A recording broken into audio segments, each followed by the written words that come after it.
Chers collègues, je passe la parole à notre collègue Christophe Fouillère pour la présentation du rapport Plan d'action Rennes, ville amie des aînés. Madame la maire, chers collègues, le vieillissement de la population est un fait établi.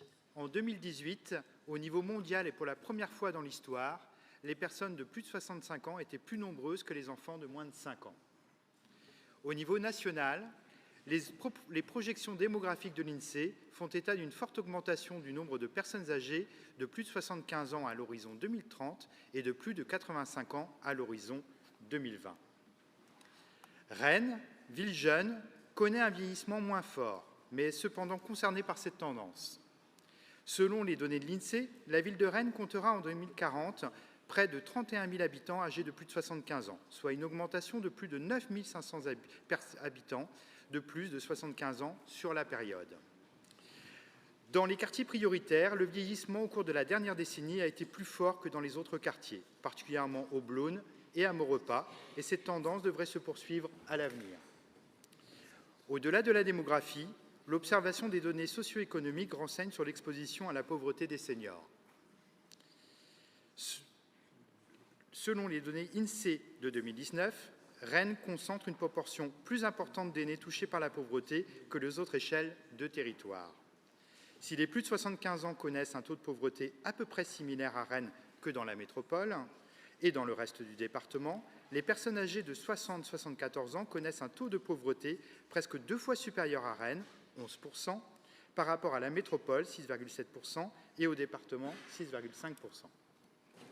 D'autre part, l'arrivée à la retraite de la tranche d'âge des personnes aujourd'hui âgées de 50-59 ans fait craindre une hausse de la pauvreté des seniors, puisque sur cette tranche d'âge, 17% des Rennaises et des Rennais se trouvent en situation de pauvreté. Au-delà de la situation socio-économique des personnes âgées, le fait de vivre seul concourt à l'augmentation de leur fragilité. Le pourcentage des seniors vivant seuls à Rennes est de 44% contre 27% dans les communes de la métropole hors Rennes. Nous sommes donc confrontés à Rennes, aujourd'hui et demain, à plusieurs défis. L'adaptation de la ville au vieillissement, l'accompagnement de la perte d'autonomie, l'émergence de nouveaux besoins en termes de services à la population, la lutte contre l'isolement et la précarité des personnes âgées, par exemple. Face à ces enjeux, la ville de Rennes développe depuis plusieurs années une politique volontariste en direction des aînés. La ville de Rennes s'est engagée dans la démarche Ville amie des aînés de l'Organisation mondiale de la santé depuis 2011 et a adhéré en 2012 au réseau francophone des villes amies des aînés. En 2014, un comité de suivi Rennes Ville amie des aînés a été installé et un premier plan d'action Ville amie des aînés a été établi autour de 3 axes. Habitat, lien social et solidarité, information et communication, complété rapidement par un 4e axe, transport et mobilité. Après 10 années de mise en œuvre du premier plan d'action Rennes Ville amie des aînés, un nouvel état des lieux du territoire et un diagnostic participatif associant les habitants et les acteurs du territoire ont été réalisés en 2022 afin d'en prendre en compte les évolutions récentes et ainsi concevoir un nouveau plan d'action au plus près des réalités observées et vécues par les Rennaises et les Rennais. C'est ce nouveau plan d'action 2023-2026 qui est soumis à votre approbation à l'occasion de ce conseil municipal. En 2022, la ville de Rennes s'est également engagée dans le processus de labellisation Ville amie des aînés, porté par le réseau francophone des villes amies des aînés. En septembre 2023, nous avons installé le nouveau comité de suivi Rennes Ville amie des aînés, au format plus restreint que le précédent, tout en étant représentatif des différents acteurs et politiques sectorielles du territoire. Comité qui a vocation à se réunir 1 à 2 fois par an pour accompagner notre politique publique en matière d'adaptation de la ville au vieillissement.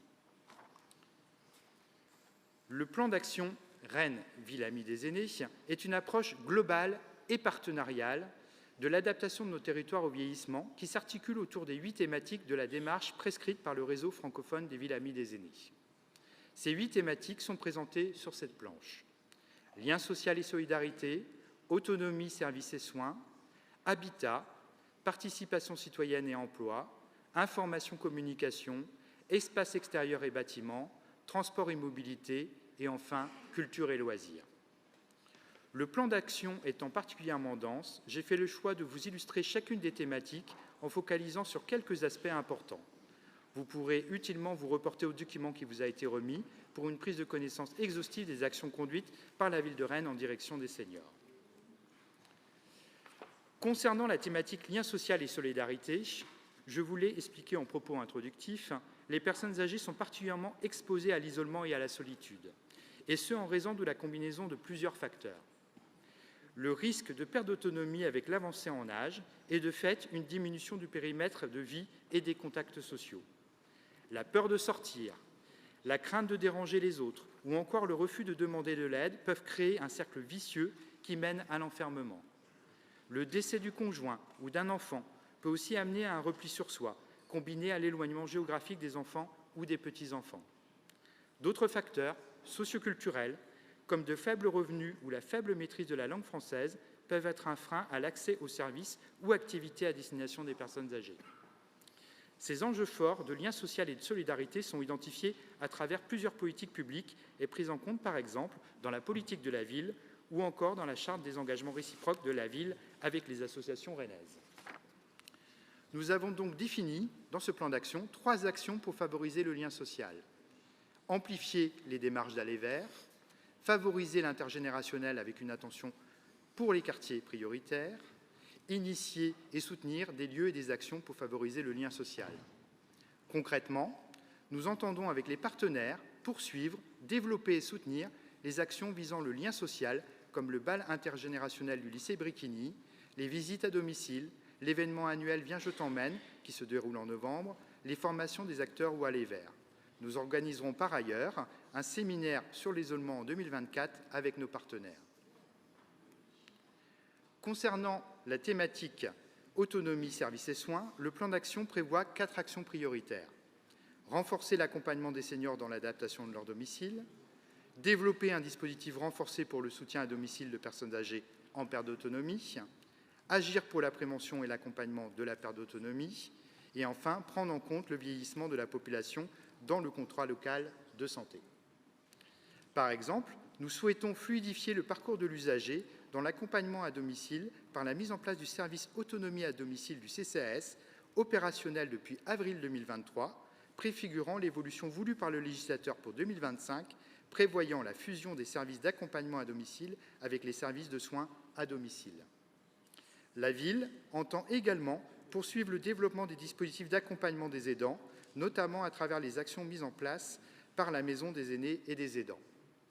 Il faut savoir que, selon l'adresse, 1 Français sur 6 serait un aidant s'occupant régulièrement d'une personne en situation de handicap ou de perte d'autonomie, ce qui, pour Rennes, en conservant les mêmes proportions, représenterait un nombre total de 25 000 proches aidants qui parfois s'ignorent comme tels et doivent faire l'objet d'une attention particulière des collectivités publiques. Concernant la thématique habitat, le plan d'action de la Ville de Rennes, partagé avec celui de la métropole, souhaite apporter des réponses concrètes à l'aspiration des aînés qui expriment le vœu, dans leur très grande majorité, 92%, de pouvoir vieillir à domicile. 3 actions sont prévues. Contribuer au développement d'une offre de logement diversifiée adaptée aux seniors, assurer une meilleure connaissance du patrimoine social de la ville et l'identification des besoins des locataires seniors, et enfin accompagner la mobilité résidentielle des seniors.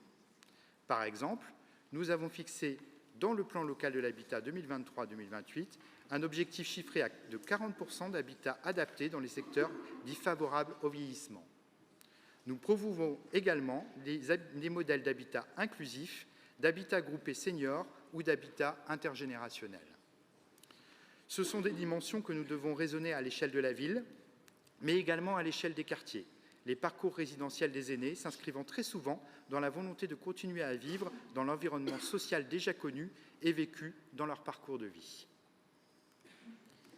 Concernant la thématique participation citoyenne, le plan d'action a pour objectif de favoriser la participation citoyenne et l'expression des aînés, notamment à travers la mise en place d'un groupe consultatif senior ainsi que d'une instance usagée au sein du service autonomie à domicile du CCAS de la Ville de Rennes. Il s'agit pour la Ville de poursuivre la sollicitation des aînés sur leur expertise d'usage et de favoriser leur implication dans le bénévolat ou dans les instances participatives, ce qui contribue à rester actif et à mettre en valeur les compétences et expériences des seniors. Concernant la thématique information et communication, les travaux préparatoires à l'élaboration du plan d'action ont conduit à poser un constat fort. La multiplicité des médias et le développement de sites Internet peuvent complexifier la recherche d'informations et constituent un risque d'exclusion et de non-recours aux droits des seniors. Le plan d'action prévoit donc de proposer des modes d'information diversifiés et accessibles, de faciliter et d'accompagner l'accès au numérique également. Concrètement, cela implique par exemple de maintenir des supports papier d'information. Il s'agit également de poursuivre la promotion de divers ateliers numériques à destination des seniors, animés par des associations, les maisons de quartier ou la maison des aînés et des aidants. Concernant la thématique espace extérieur et bâtiments, nous partons d'un constat largement partagé. La qualité de vie des aînés et le maintien de leur indépendance sont fortement corrélés à la qualité des cheminements et à la facilité d'accès aux espaces extérieurs et aux bâtiments. Le plan d'action prévoit donc de poursuivre l'aménagement des espaces de manière à favoriser les déplacements piétons, de veiller à la sécurité des déplacements, de veiller à l'accessibilité des bâtiments et de recourir à l'expertise d'usage des seniors. Il s'agira, par exemple, d'associer les seniors à des tests pour l'amélioration des cheminements et de sensibiliser les services de la collectivité avec le simulateur de vieillissement acquis par la ville. Il convient de souligner qu'une ville plus accessible aux aînés est une ville également plus accessible pour les personnes ayant un handicap ou pour les familles avec de jeunes enfants, ce qui contribue à la qualité de vie et d'usage de toutes et tous. Concernant la thématique transport et mobilité, nous partons également d'un constat largement partagé. La mobilité, au sens des déplacements quotidiens, est un enjeu primordial pour les seniors, puisqu'elle conditionne l'accès à de nombreux services et contribue à maintenir l'autonomie ainsi qu'à préserver les liens sociaux. À travers son plan d'action, la ville s'engage donc à favoriser l'usage des transports alternatifs à la voiture, notamment par la promotion des solutions auprès des acteurs de la ville. Je pense par exemple aux politiques tarifaires adaptées, aux dispositifs Star Me Guide ou les parcours de découverte par exemple. Il s'agit également de recourir à l'expertise d'usage des aînés en les associant aux réflexions liées au déplacement dans la ville, en proposant par exemple à Keolis d'associer les seniors aux études d'accessibilité transport. Enfin, sur la thématique culture et loisirs, la ville s'engage à travers le plan d'action à proposer des activités accessibles aux personnes âgées et à informer davantage les personnes âgées sur les initiatives qui leur sont destinées en tant que bénéficiaires et ou acteurs.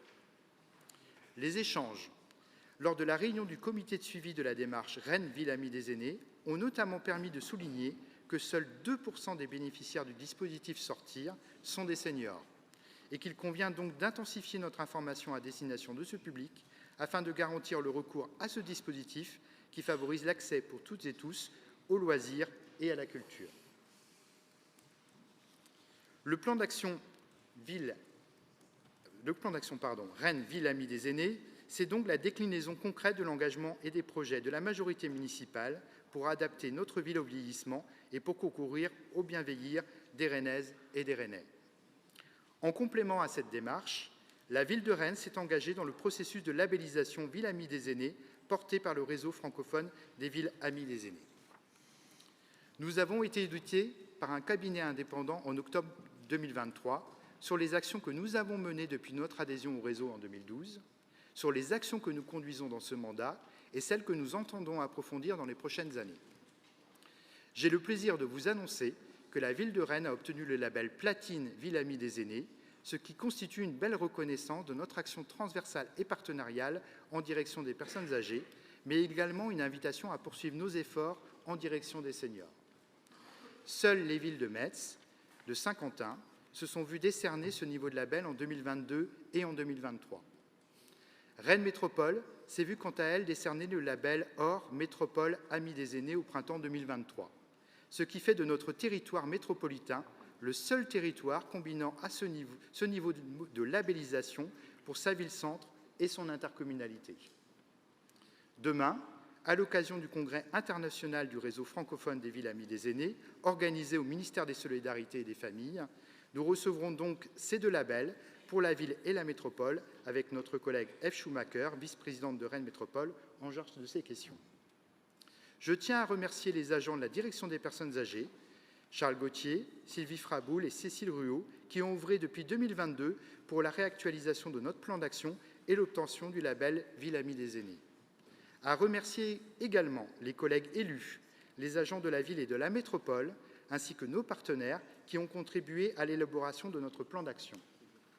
Enfin, je salue mes prédécesseurs sur la délégation au vieillissement, Vera Briand et Yannick Nadezan, qui ont initié et porté ces dernières années cette démarche et de nombreuses innovations qui se sont installées dans le quotidien des Rennaises et des Rennais. Je vous remercie pour votre attention. Merci, Monsieur Fouillère.